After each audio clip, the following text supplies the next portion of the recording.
Abuzia yamama jo amama kwa bebra so mamuni amaudo biso nsemo ayake kese ni enefie November bosome ne de toso aduonu nkron yeba na yede eba besomo we ye nsemo a etwa krehinke eba opatabribirisa pasoche wo mamuni amamfo nkro so a ejamon petrepe ne mpatrapa magiatum na yede ebrem okeka na ne sie ni a akanefu no be nwotwe na ganafo ye babo ye ho akwakoto aba December bosome ne de toso enso no mum ensam no na poso ni ebeto dwasa aposifo de abato nkrata eko apoemantemo ema ekowi ase no credo ne nsafo omode toto bag na no yese ba kokoko bui ema ewi ase kikiri a eba omone MPP ni NDC fo ne ntemo no nyame na aye adom ama ye titi sasa asomdwe yaba yebeko apoemantemo yakohese ne asem no esi fae another dia so potoponsha modia bia koso awon kramantemo ade afa ballot papers are tesamantam ne bi won ma akwakodru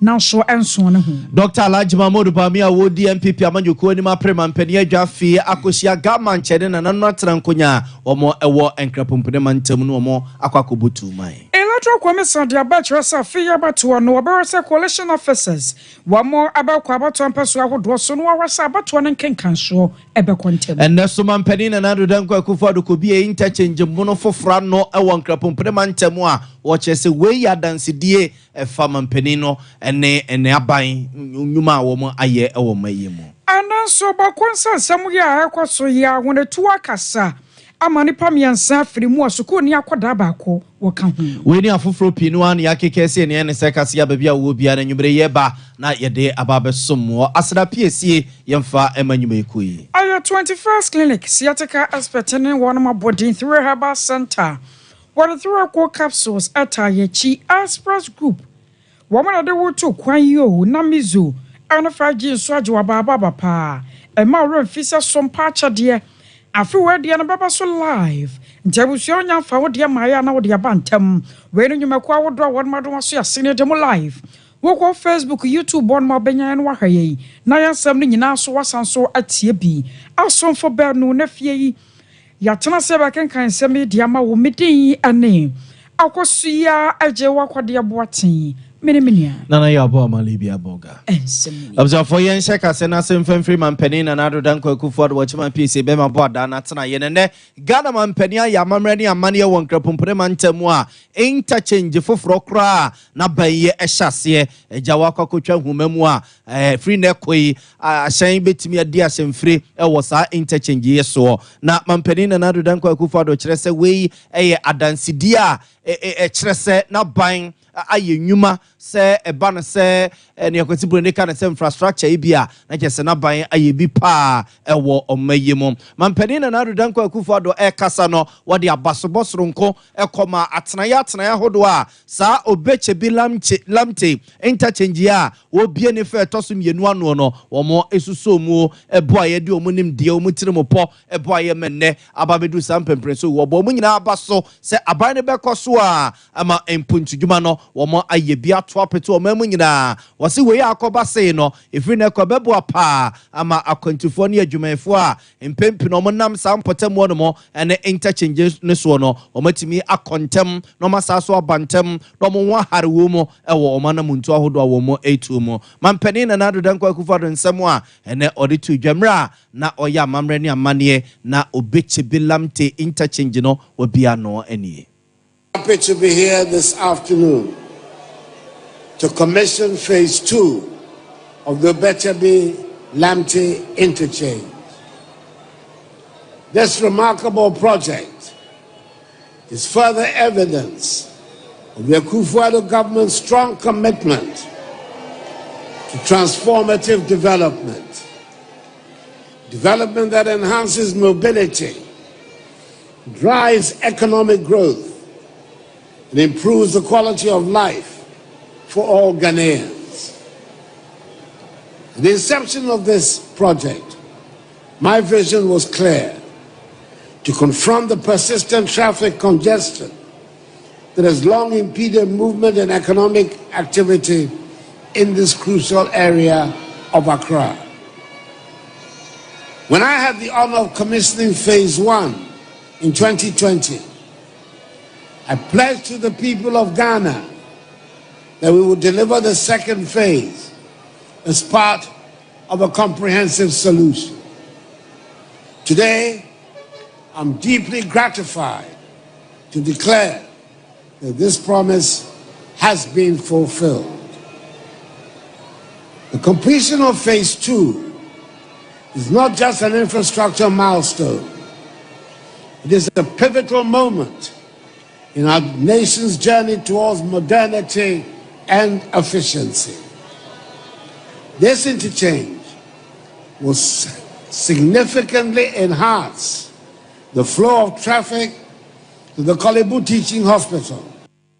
Observanti Rama Dani Ranwan San Woman Penin and Adudanko Kuford and Yetin Ke Wayamra na enewo ya mamreni amani Obetsebi-Lamptey interchange we biano ewo enkrapompremantam na ochesebeboa pa titru ne ayarefo a womo edu omani bekire eye Kolebunum ne ayasabia hodo ewo enkrapompremantam adwuma efo so a eja omo ebekonyuma no ebeboa mo ho atiman ha wunum a asemfire ebekontem pa na obo bibia baso a obo ayema sa adwumadi we ewie peyo na mampeni na Adudanko Akufo-Addo kasa wie ya na opani a ohwe enkrapompremantam ne so say regional minister ora ni kwate titles global so no e de bi esoso say wo ka ni pray nye pray fa say interchange fefefe no a ene mampani na Adudanko Akufo-Addo akwako biaro no enya afa no mu di kioso ene tebru ene container sam kwako twa ho ahia abibre makra Ghana so yefa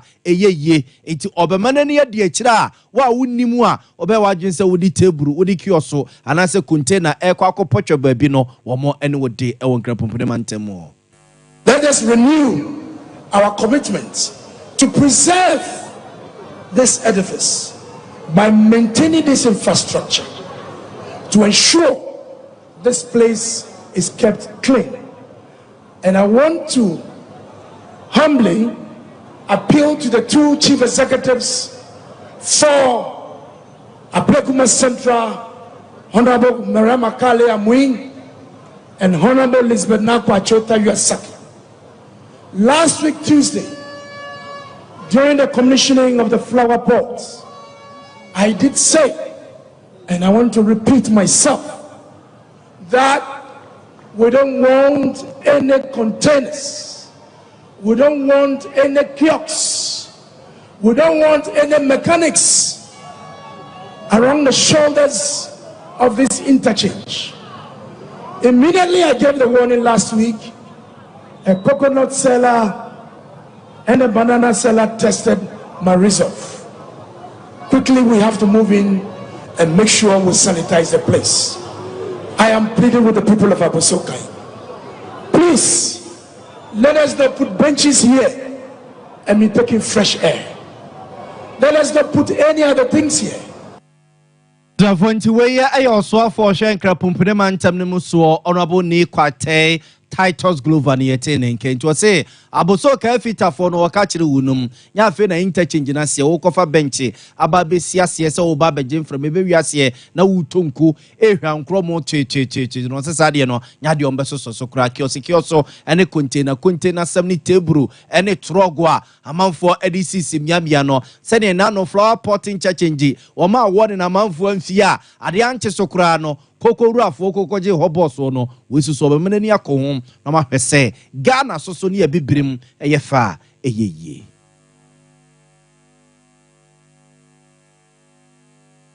Bwana akwankramantem gamanche ne naso ama wodensrahwe awodo sonkokora ana akohonom na bra wo kokodro hia no ana wode kwakoto dwa atwerese ana nneema pinu wonum a eya kachi ewo nkramantem ayaga state enam so nte no nyankropon ya dom no babatana akonya so a wabara se wode ye bato ye bahyehyɛ no nyoma ye na ganso so atimi afa ne ntoma pa afra ye pa na anu na gamanche ne taiku chiro ya wotoso mienu ade abaso boson kokwa mampanya be de kyerɛkyerɛ sɛ nyame ani wakyerɛ sɛ wɔyɛ mampanyina be de kyerɛ wɔdwono Ghana fo ho ebiem sɛnea wɔse bi de hyehyɛ mapa gu akwan mu na wɔkyerɛkyerɛ mu no sɛ kɔba no sɛ saa papa na wɔbɛtena akonya so ɔbɛyɛ ade aboa na de hyɛ de ne nkankran wɔn so betumi akɔnkan yie pa na na de hyɛ de ba ko no sɛ enei ye wɔde papi no wɔn ma wɔn tenkran mantam nso ga kasa na kora wɔn nhyɛ da ntene yie na nkanfa sɛ wɔn maka bi wɔ hɔnom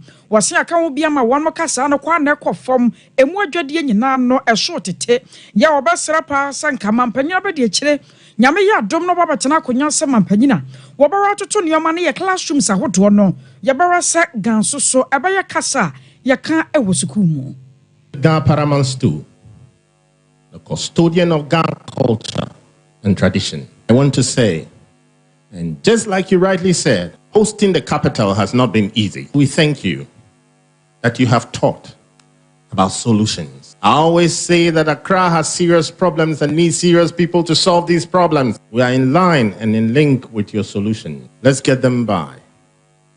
Come, December 7th, if Ghanaians give you the nod, we want a social contract with the Ghana people. We want that. We also want you to place in prime positions Ghana and Dangbe indigents within your party so that they can effectively serve their purpose and promote our Ghana culture and who we are. Because we believe that our ethnicity is dying. Our language is almost erased, like you said. Solutions to enforce the GES bylaws that Ghana and Dangbe is taught in this locality is on you. Busawa Ghana channel no ya tse wakasa wasra mampanya be de kyerɛ sɛ nke betumi anka ya kasa ya gadeɛ no ye betumi akyerɛ no wosuku ahodo mu na nkoda no omuso asua abzafo ansana gamanche ebebo bɔne nsɛm so no de ne hia asɛmato Vice President Dr. Alhaji Mahmoud Bawumia nim no na kyerɛ Vice President Dr. Alhaji Mahmoud Bawumia ene ne dɔm abuso ɔmo kwan so amomo abɔmu nkuro nyinaa wɔmo ɛkwan so nsɛm ne ade kyerɛ sɛ wɔmo ade ato nananum nim na hɔnom na Vice President Dr. Alhaji Mahmoud Bawumia ɛkɔhyɛ gamanche bɔ sɛ kwan bia eja na banya eba se Ghana for na domu a memene da ebe na wotwe so abato a ye kwakoto no se Ghana for na dom e de o man hye ne nsase mampani a na banya eba no ebe hwese one nananom nyina beto kese o man ne nchichiriye o man ne nisuade hunu o man ne mpuntu dwuma a wonoma ebe nyina onim sense ase dodo no a e wona nananom nsem enti wo hye gamanche bo se ne mampani obedie no wona nananom de beto kese ato abasakomu ahwese mpuntu ne bibibia wo eye bia nananom so no ebenya chefa ewo mu a twaka kese pa ena nananom eba benya ewo na mamu mu. Implications for the Ghana state, which we have to take account of in policy. It has implications because land becomes a problem. That is an issue. The demand for land here is much higher than anywhere in the country, which means indigents do not get access to affordable land. That is a major issue that we have to deal with. Secondly, educational opportunities is another issue. Jobs is another issue for the youth in here because, you know, the chances, because everybody is here, the schools have limited chances for the youth who are here, limited jobs. So, and also the language. The language is another problem because most of us who are here, we can survive without speaking Ghana. That leads to a decline in the language. So we have to make sure that Ghana is taught in our schools to protect the language. To protect the language. Otherwise, it's going to be very costly. There are a lot of issues of land that the Ghana state has with the government. We have to resolve these issues. Abzafo we a Vice President Dr. Alhaji Mahmoud Bawumia ja ne nantesia wode eto empanimfo ni memra usi agama nchani ahemfo a ewo enkrapompene mantam eno no. Ana puto pronsha mudia bia koso awo nkramantamu aye electoral commission wono mo kachi ni nyina da kwa kogina sa ana abato nkrata no a Yadabato abanyame yadom a wachina ana watwe so pepepe no yate semantam ne bi won mo akwakoduru na so no pepes no enso titiriw ane eya flamantamu enkran Western North, Upper West, Western, and Afebuno East, Mantamu. Samantam Wenina, no Electoral Commission, Boman, yes, say. Peppers and one more, Quaco do not so be crumple on more. About to one best and Numbi on more, Omodiano, and Makura. A fay one moment on Saka, Wamodiano. Ebi my was and Kayo ha. Na ba said you are watchi, and now come here on watch it, Aquacoto baby. Now, one much say, when no ye woman shemu door.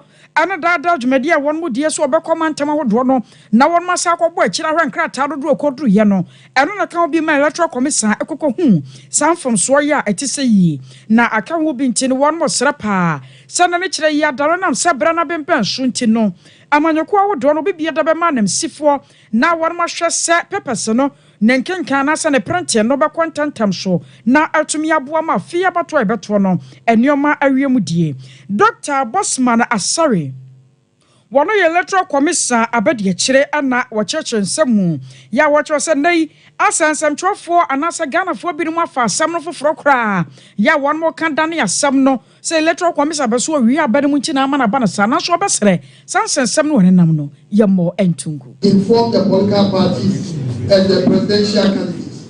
The commission has nothing to hide. This is the procedure in place, and it is the commission which is requesting a reprint of the shortfall in the presence of the agents, not any political party. For the benefit of the general public, similar shortfalls and discrepancies were discovered and reported back to the head office by our regional directors. The shortfalls occurred in Greater Accra, Western North, Upper West, Western, and Bono East regions. So the Volta region and the Bono region are not the exceptions. The political parties were also informed in writing, and the reprinting was done. While the noise about the shortfalls for only the Volta region, if the commission have anything to hide, it will not transparently call for a reprint of ballots to make up for the shortfalls. The commission urges the general public, and especially our political parties, to disregard acts of mischief by persons whose only objective is to malign the commission and sow seeds of mistrust and doubts. The memo in circulation demonstrates the commission's resolve to operate above board and in a transparent and accountable manner. We entreat our political parties and the general public to carefully read the memos from the commission, which may find their way onto social media.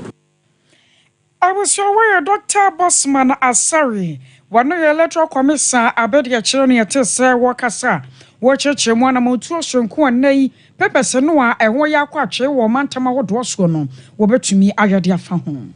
Observe go so the more about comments and impeding for tonight. Na we dey nye paper short to anase paper ye print ya anso ya kofa manso ababeto MPP ni ndc fo ntem na we no ekokọ ye enkrata no a sese electoral commission impeding for ma print ye wie no a wo mo atintimu a wo mo ede komanta mantama hudu no no na yese wo mo sese gu bag mu a amanyoku MPP bonso mo kuto mo credo no mo de ababeto to bag na no ndc fo susu kuto mo credo no mo de ababeto to ano PNC ekwadonko a wafiri mu no no so ne party for de credo akwa akototo ano na kese bia ye soma de afiri Sompa se ya enkodu so amra na about no no mo party for egina ho ekutansafo no hwese credo no da so tintima no a obia emfa ne nsanko kan ya na yese abato ngoma no a electoral commission and pending for the kokoma posifo so mo mfa mfiri eye enkrapompre ntem na wo epema ntem kese mo ntompete constituency ahodo num se bia asantema ntamase ye de bi baswame ye de bi ko bantema ye de bi ko kwada so anase bi ye de bi ko nhyaye so no de omode ko mpesua ahodo so ewe poema ntem ko wiase na encredo no a MPP ni ndc fo ne de kototo ano no na ebi abubu anase ebi awawai e de afiri ano eno ne kofa kese ene nchirimu ahyew ne abufuo de ba ya ene MPP ni ndc fo wo ya asuro wo ya obi asuro no yonko se bia na obi de nsa akwa ka bag no a wayi niam ne bi afiri ma na se bia wɔde de enka ho aba be hyehyɛ mu ɛno ɛnenam so ama yɛde mo kase afiri kase afiri anopa no ɛde besi anwumre ɛne kikiri esiye na esiwani nsese yɛ ka kyerɛ wɔ aposifo mpanimfo ɛne mpanimfo awdo mo ka biewom electoral commission mpanimfo nyina akɔe ɛkɔhɔ sɛ nkrata no a wɔn ɛde ma ne yɛ no pɛpɛpɛ ɛna ekokoduru yɛ no ana ɛna credo no de ɔhaw bi aba na ɔmo tena se a ɔmo ɛkeka ne masie ni no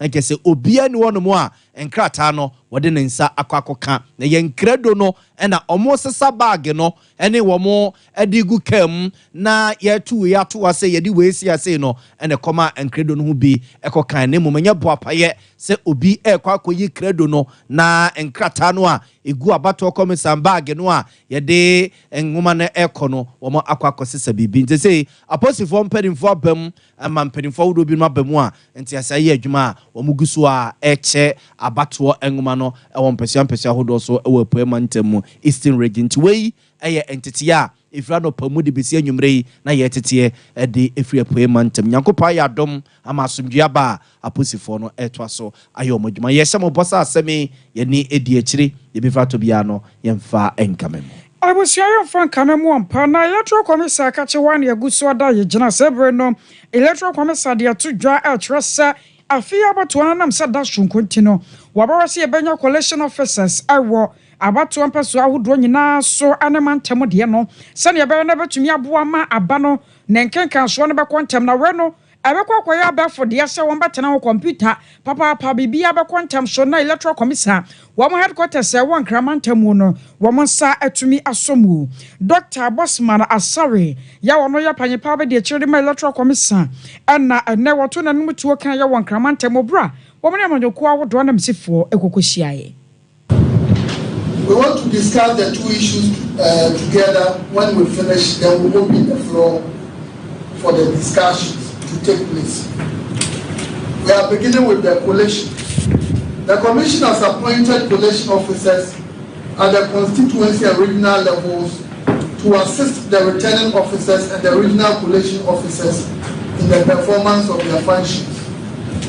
The CI 127 Regulation 23B CI 127 Regulation 23B allows the Commission to appoint officials to assist the returning officers. In the spirit of that, the Commission has appointed these collation officers to work under the supervision of our returning officers. So the collation officers will work under the supervision of our returning officers, and as all of us may be aware, the returning officers also work under the supervision of the district officers. The Commission advertised the position of collation officers in the newspapers 16th August, in the graphic 16th of August on page 12. We advertised for applicants with backgrounds in statistics, accounting, finance, and other related quantitative areas to apply. A team from the head office of the Commission, including the executive commissioners and commission members, directors, and our officials in the regions, as well as officials from the Ghana Statistical Service, constituted the interview panel. Dr. Bosman Asare, while electoral commissioner, abedi chironi ya tese wo cheche mwono sa anayi no enhyehyɛ pii no wa no mo de agu akwamwa collection officers afia abato no wo mo abekɔ abato mpeso ahodo so yeguso ademu wo abato ho nsensem mo mo ne tuasa aka be na wɔtwene kakram ye kwa akoto abae de yentimi mfa kase emrem wa bra abato ho nsem ene amajuku ahodo no ma ho keka ene ne ma wo mo eye yemfa ebi emfamu na Dr. Alhaji Mahmoud Baumia na enei wodi MPP amajuku ni ma prema mpani adwa afi abato a ye babo ho ne yakwa akoto no domfo ye adom a ekina memene ne na wɔtwe so no woni di MPP amanjuku anim aprema mpani adwa no de ato gasa amanfo keka sa MPP aban asɛ o man ni sika dollar no kra de waye kyese o ma Ghana cedi no aye dollar pounds no so pampam cedi ya mana akwa akotena kwayem na euro no so ma cedi na ye euro bi no kra kan obi na ma ene ma boa ye den se ma so asese o ton bibia ye nto kyese bibia entimi enkoso ye wo mayim na Dr. Alhaji Mahmoud Baumia kyerɛ sɛ he yo man ni fa mu sese no enye Ghana nku wiase nyina kwabena 90 bi no a obesense wie mu no eka ho Russia fo ya omoko keka ntokoya wo de kofo Ukraine fo so a ntokoya so omagya so omunyae na anu de akra Israel fo ne maniema wo de mo echechi omufi se sa ne mani nyina ekeka ho bia ama wiase nyina ho papa no nti o my Ghana no so no kwa bia so no ebeka yen no se we kura no a yesi enyenyenyenyen no obetimi de nse duosi ne kokoso akane se mampeni na nado danko akufo ne MPP aban we ahwe o my Ghana yesi kasem ye esen eye mampeni dada John Dramani Mama ene ne NDC fo ananu ya omo ekoya omo saso pese omo ebebiewo Dr. Alhaji Mahmoud Bawumia ne nsem enie Anape yesi ochro on Facebook mo say MPP is a failed government. Let me say it may be until economy no Asia. He either does not read the data or he does not understand the data. Chubby, until Asia, me pese onomini ngrofo amo no hono omuntie me kakra anumrei say min chirechiro mo kakra mawomo so that they will get an understanding. They should go and check the data. And yes sir, Mamin Kanchan said when it comes to the economy, overall GDP growth during your government is lower than ours. We have performed better than you. Choboy, when it comes to the economy, in the terms of agricultural growth, we have performed better than you. In terms of industry growth, we have performed better than you. In terms of the GDP of the economy we have, the budget deficit to GDP, we have performed better than you. The primary balance, we have performed better than you. The trade balance, we have performed better than you.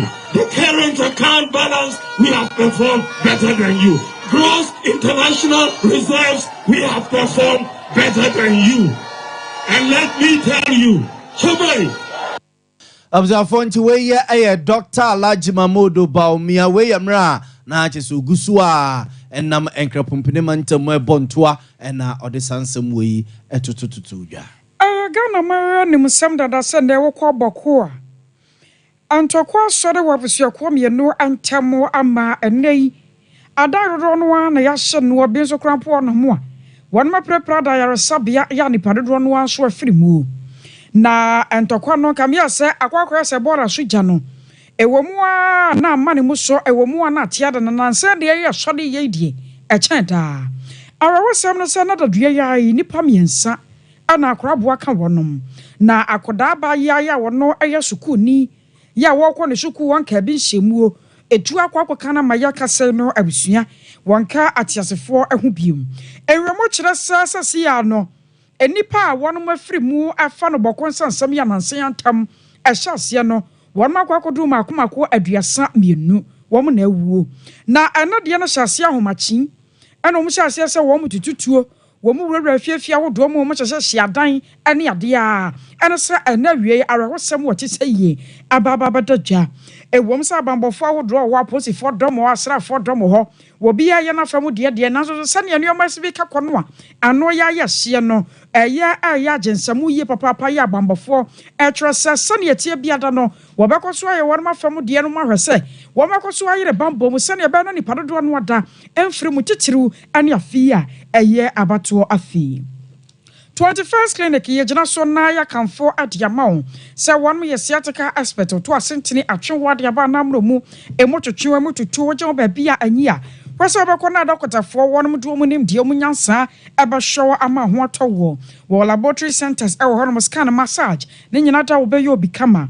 kuma se show facility junction wo ben alpha radio wo boa se council quarters Accra Dome Maka Sunyan Cross at Chiman 0540 311311 0540 311311 3 Herbal Center.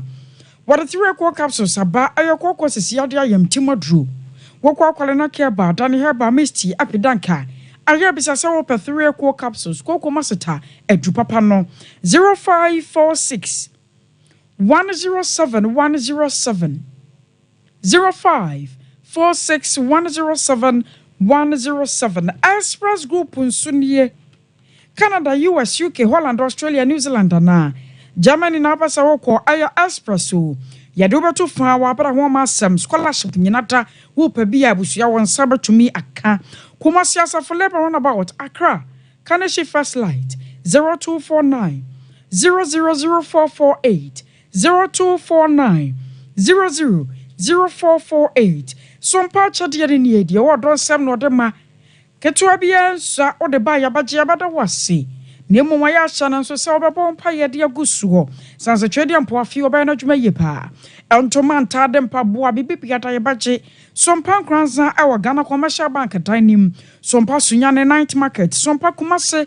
ye benro mo hotel mobile money ya homa ne 0598 559 802 0598 559 802 Mizo ana 5G yada mo ase ensada ehwe overseas junction wokwa abenya dodo mu no watu yenyina wasoi na ye hotel ye ba ye bekọ subi asante mantem ho so Dr. Alhaji Mahmoud Bomia wode bo hye bia to ahyenkafo no animu a ye bebo mu ade a chemo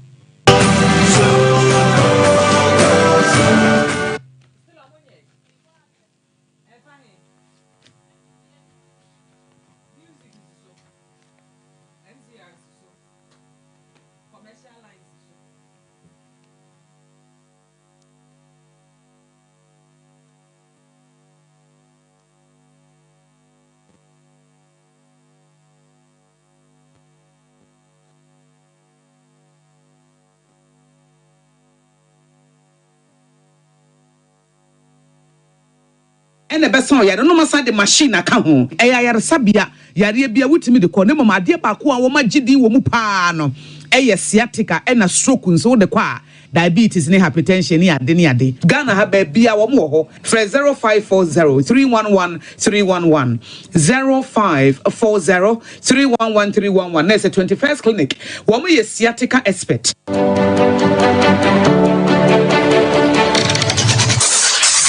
Introducing Mixer 5G Sparkling Drink, a whole new refreshment in a can. Mixer 5G is a tasty non-alcoholic drink. It is a perfect companion for all your events, including parties, weddings, and funerals. It is made with green tea, ginseng, guarana, grapes, and grapefruit.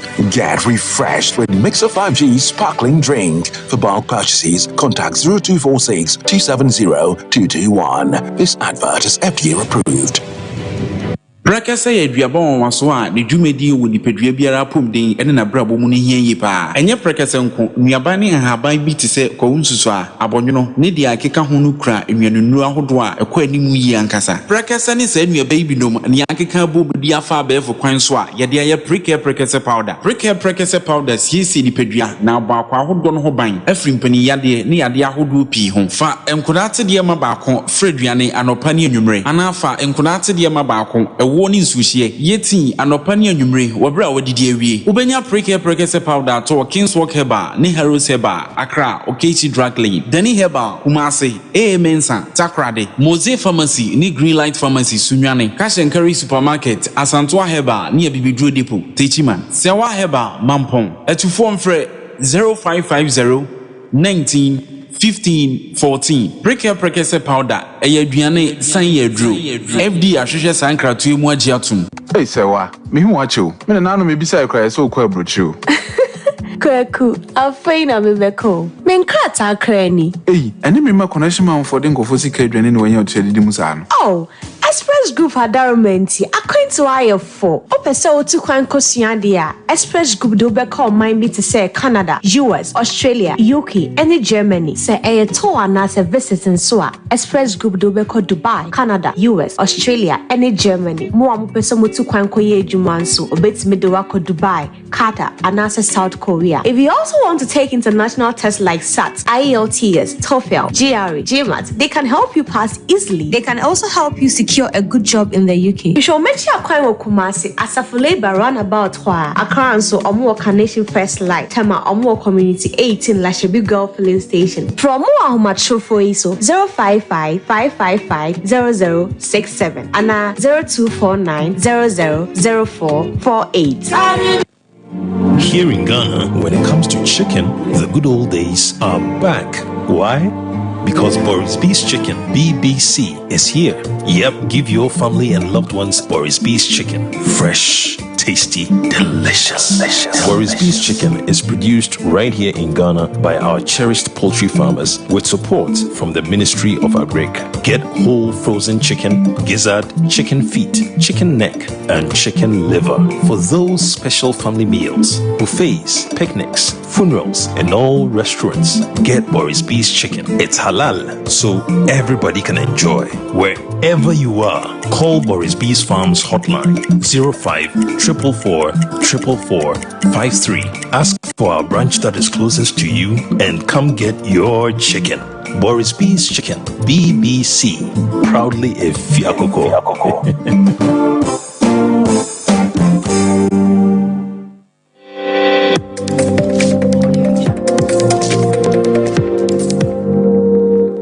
Sompa TV, Emma Akitiapa. Observe for a sasso Makwaba Bioba Sompa television, Yumren, Siakasia, so na Masugusua, Yamuti, and Moshe, Wuti, and Kaobono, and Alphamanta de Moa, Sompa 98.9 FM, Nikute Mo, say, O Santamanta Moa, Sompa 93.1 FM, Susukute Mo, and Abono Eastern and Potamina, Sompa 90.7 and Susono, Ekutaye Mo, and Yumre, Yen Twakasiana, so and Famamom, not yen Famo, and Court and Semfu from Observe for your papa, only a Kasia Bremuya, and then Yumre Quacotier, say Ura Musa Dankwa, and Nikua. From say global info analytics so hatna say ama omaye mfifi mu bia omo mfifi mu omo ye no enka me akwate say eyatre se mampeni da John Dramani Mahama na Yankopon ya adom a ekire memene na wotwe abato a ye bobo ehu ne yakwa akoto no obetabiri mano se tabiri nwa adinkunim ewo abato ne mu na ye kwa oma no so na yene Dr. Kumiahe akwakodi enkomo Global Info Analytics School no abjanfo oye senior research analyst o hono mo a omo na tenase eye se adwuma we ye no omo enkonkodi enkomo doc otie enka enwumrei ye mo adwo emo akwaba eba Sompa television so. Doctor, good evening. Oh.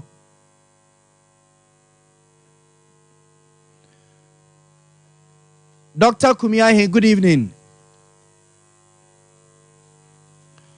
Doc Majwe. Na Doc Mpacha ho ye. Eradia dom yeso si ye ho ye. Na eja ye bobo ye ho ne ye de kasia bre ye tiefo ene ahwefo mutie yen ena ye kwakote se Global Info Analytics aye another survey mo survey no eya kire se abato ye beto no Yankopon ya dom a ekina na wotwe no mampeni da John Dramani Mahama edinkunim a obenya be 52.2% ama Dr. Alhaji Mahmoud Bamia so nya 41.4%. Ama 4% mo hunu se nipa dodo be say ena mo no mo din komo mo di bedru be bia modru yi. Nipa dodo ne de mo do so.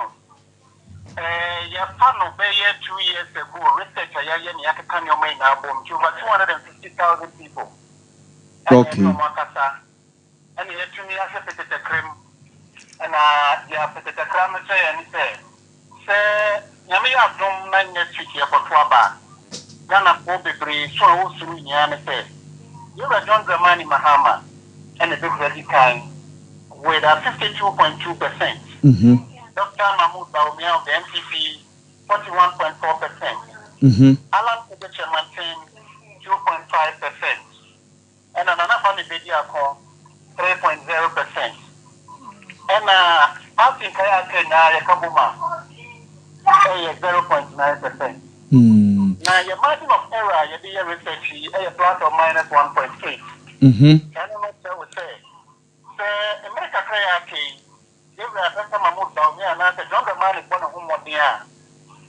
John Dramani Bonahumodia 52.2%, no? 1.8 the account Now, another my 54%. That 54% me ba me say. You are Dr. Mahmoud Baumia 41.4% electoral percentage. About around 39 point something percent. Okay. Emma, you were Dr. Mahmoud Baumia on home day in Kakra. About the 1.4%, no? 1.8 now the cow, and the 43.2 exactly. Now, here we are. Don't the money Mahama. 52.2% is still up there, but 50.08. So, I don't say, so, you are John the money Mahama. Every minute one touch. About to back to Game 7. It's a global info analytics, your predictions. Okay. Na yanko parliamentary no so na MPP ni NDC oma ho ode be say e wo parliament MPP benya say e na NDC so benya say parliament so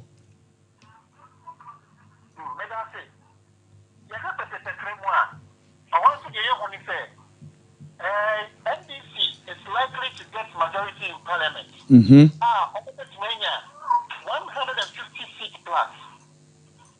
MPP, on the other hand, 99 seats plus. Okay. There were one independent candidate likely to be winning the constituency. Yet to be 20 and at 26 toss-up from the say, too close to call. Yeah, you should move on the ADR. You're going to say MPP 47.3%, NDC 47%. You're going to make some mass messy and all that thing. You're going to toss up. And if you say you're going to say NDC the majority in parliament over 150 seats plus. Na your phone is 16 regions and na say moke kabomu NDC ebe wini regions no mo say na MPP so anya say na independent for no obi antimi police surprise bi or region B. You have 16 regions now. You just say NDC is likely to win Greater Accra, Central region, Western region, Busa region, Western North, Bono East, Northern, Savannah, Upper West, Upper East, and Oti region. Winning regions are John the man in Mahama of the NDC are likely to be renewed as our regions. Like I said, about 10 regions out of the 16. Yeah, about 11 regions out of the 16. Whoa. Dr. Mahmoud Baumia is to be winning Asante region. Eastern, Ahafo, Bono, exactly. Like I said, MPP is better we need about 5 regions. Exactly. Okay. Na doc, obebusa say edi ade na MPP for enye ni ye anu ntia ma omu vote no eso tetia na tetia mo projections say even 16 regions no ma wini ano be 5 regions na NDC benya 11 yi na edi asoso na NDC so eye ni ye anu nti ma omo etimi enya saa madodo saa. I don't know what I'm going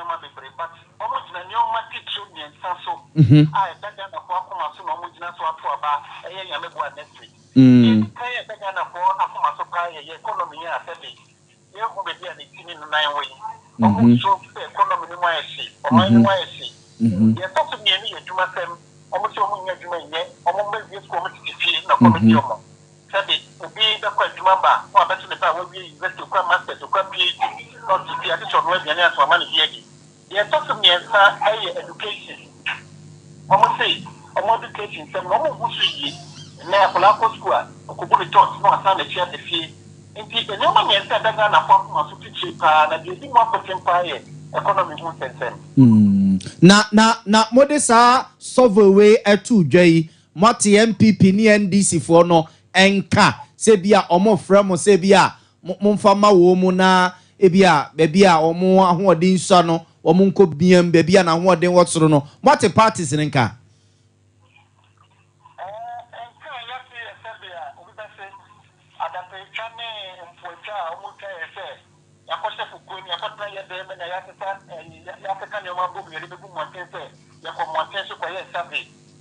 democracy a lot of forecasters. The Atlanta money are predicting to too sure that they are better maintain. Now, said the one of the normal so. And then the other factor Ghana for say, the person and a food the echo for my monkey. Nipa bebre omo hu e mountain say yentra dem e say. Omo say you come mountain you for research you go mountain. To one of you here say omo ti tun no me ye adwuma. Okay. Na san ofo no omo to chabo yen. Say yen fra yen yes papa no say the research dia ba. Omo ti na dem e analysis e ye adwuma. Ah yen ye betumi cite examples bebre. Na yes omudi matema bonti gina no mo kwhye dem eko ehwe mo research work na amode aba bonti no ekodi hu nkomo sua ho ade e wo dem mebo a yo doc mame na wase na ye kwa anim ide ye bekoso ani abobọ punum na ye didi nkomo no a na ye hu sane enema esiti anase bia bibi kra betima dane a ye bekoso ani abobọ punum anwumre de ye da se no wadaje a wanya de amaye why nyame nhyira o. Yo, for Dr. Kumi Ahe, a senior research analyst for Global Info Analytics into more and fifi moi. One of my yashe pete tekrem echrese kwen biaso afia batwa yetu no nyankopon yadoma echrana watch yeso no mampeni da John Dramani mama Obetsebi-Lamptey no setebrinwa ama ne party NDC so no asaso akuta dom kese ewo mrasebe gefiem abzafo ye besi mfensi ne tutu akwakodre tutu kotre echi besa akoso Research so akoso ampane eguso adawa amanyosemu ne sane nneoma akosan safi ayabato afi yabosome yaka yanimuyi na vice presidential candidate Adema NPP amanyokoro Dr. Matthew Opoku Prompe also and GPR2 ni Protoa Transport Union one more akwakoshia awasantema temko poku mase na ewon wode ato dwa atro nei Dr. Alhaji Mahmoud Bawumia wa Washankafo dopa wadwene won mo asia che ya nyame yadom no wabetena konya so obaso obeka se akuo ya hodo nyina abomuo wono mo baye adwuma me ya hodo woto sini no wobaso obepagya ne mu nkakra sanse Ashankafo ni ho a wo magana yeni honom. And now, second, na me that never for. If you need beer, no, I start to say to about driver for any abide a year in this current group of drivers. It has never happened. Minya, a Siama, or the cooperating councillor, money the beer, money this year. And then the answer to the will about the office answer. We see me because energy for the other student, no, I said the GPI to broke to a day. Ghana coordinating road transport. It's about to coffee. We know the bro. Because we have to petrol. So we don't have a follow day. But the Mr. Yanka cabinet, they can pay. Sir, Oshe, the Ghana transport first war. Now Oshe said the GPR2 for the Abai NDJ any pro to afford all the road transport users they Abai Eddie Sabe, yet already also go to afford the GPR for the sounds drivers will square code to insane prices. Say, Mamma be increase price now. Yano Makasheba could be cheap. That GPR for the coordinating council. I mean, Sham. I mean, and come now. So where are Dr. Matthew Opoku Prompe no nanwachi no wore to George Rosa anunti nyame adom no mbaba tena konya so 2025 a ehhehye pi no a wode ama Ashankafo no eyebuchu eni to kaka pa ati no kwa eni to gadi don shiru se kan we kan se komi no aka ka bi na bo eso kwan ne be bi nye enye ufuri ha ekosehwe obo fu sehwe na ha no obo mo ska ka odi fa plane na ha no moba ya ye kwan ni bebre but I say ye ne sa na be react nemo ye hwe aban no empire wa ye wo potamu ye wo kwasi de ye wo demonstration say en to aba every people ba mo ye kwai ye share bo say ye de kwari nya ma contractor for ye dey ye na bibi ti no mo ye dey o ma delay ampa say ye ko kwai no do o mo ye dey say ye ma Dr. Mahmoud Bawumia kwai na obeto aso a within 4 years, you have road problem. I was your way, I Dr. Matthew Opoku Prompe, and then what you know, chairman, Yawada Drivers Union, no, I know, one so Ekasaka cra. Ukuada be mayor council meeting. Dama for penny for 95 branches are me wa Ashanti region no.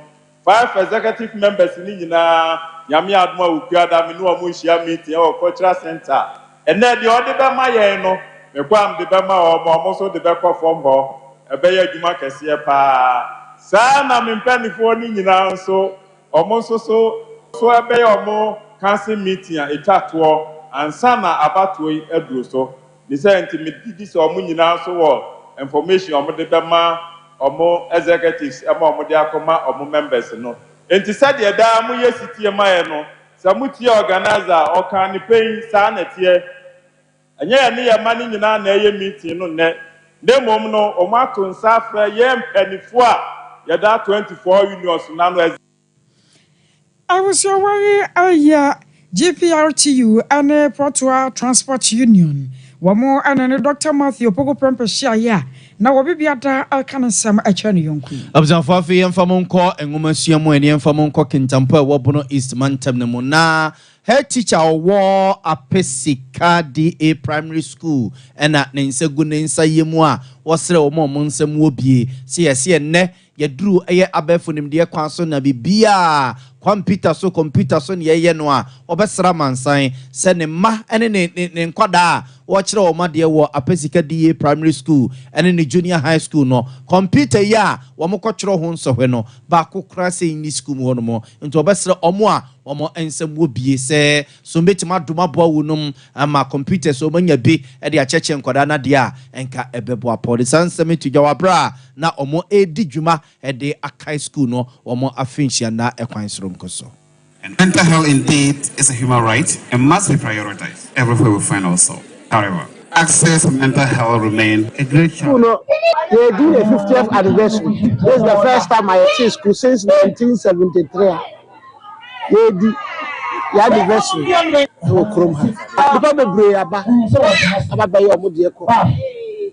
Masters are maybe kind of school near Shasia.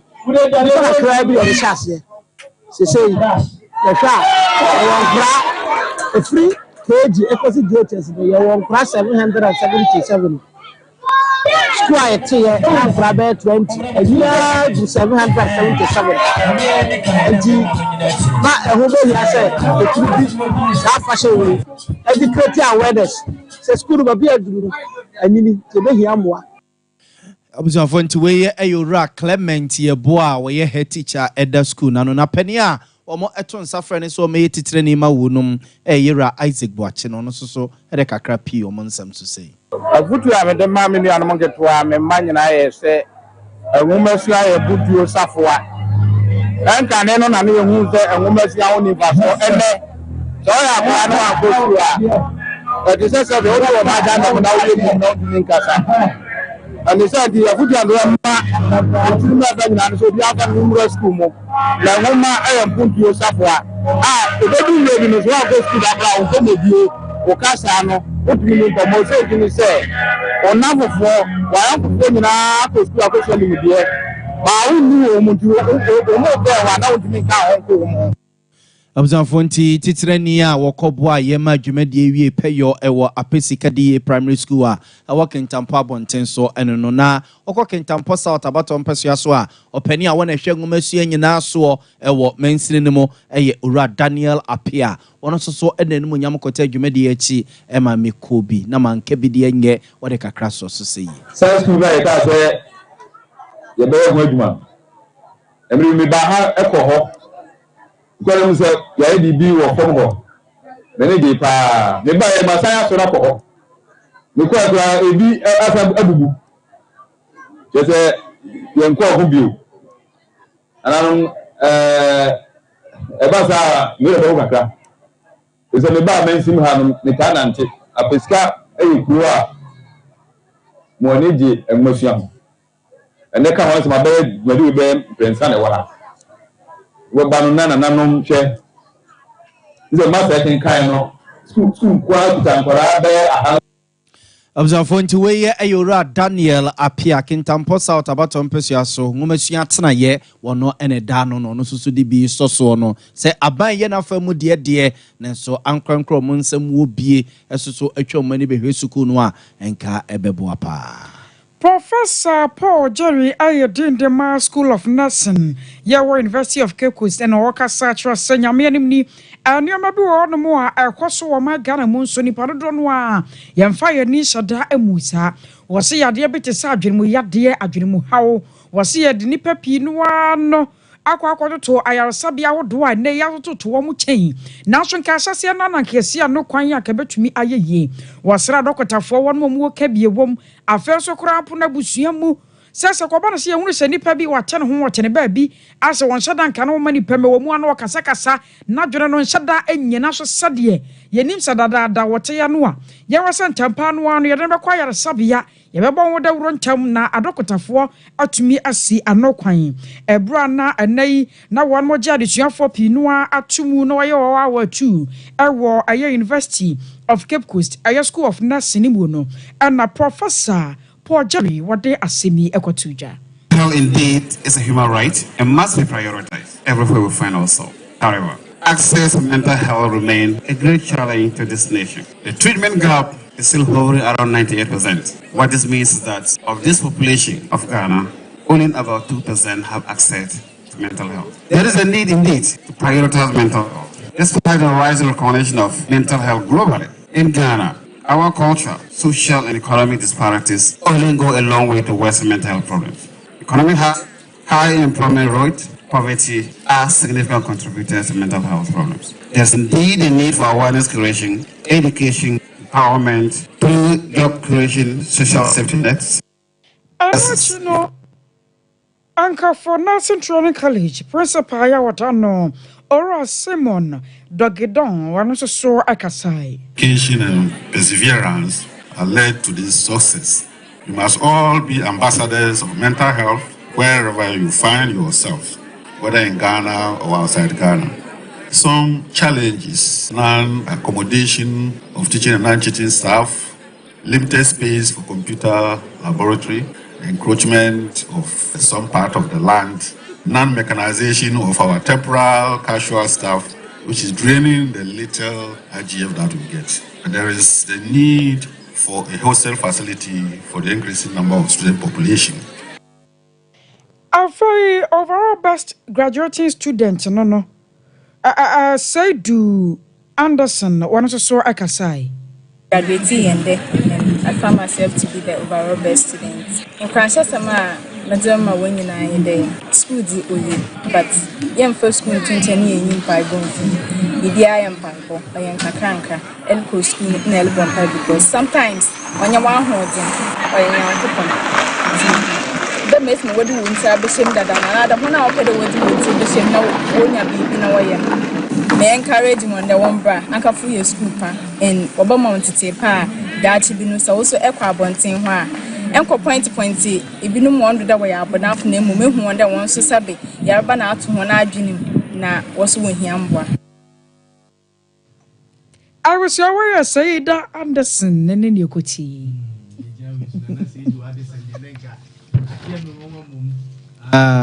Saidu Addison pa na ne ho so fe. Saida Addison ho. Anderson. You say Anderson. Anderson, you. It is a wusri ya. Observe for ye jira we so na nwumre nsem e papa no de ba besom mu no ye de mo esi na ya sore akosia so mu akukua ya Grace Buzi mrantene mabawa wo Sompa FM ne Sompa TV newsroom na boy chidoma be bia wo bia no nwumre yetimi ba ye ba besom mu bedi edina na ya bo amali bia boga meni obi ade atwede ene mabogo akosia aje wakode waten ye dan hotel na nkaba wo ho no area to aso.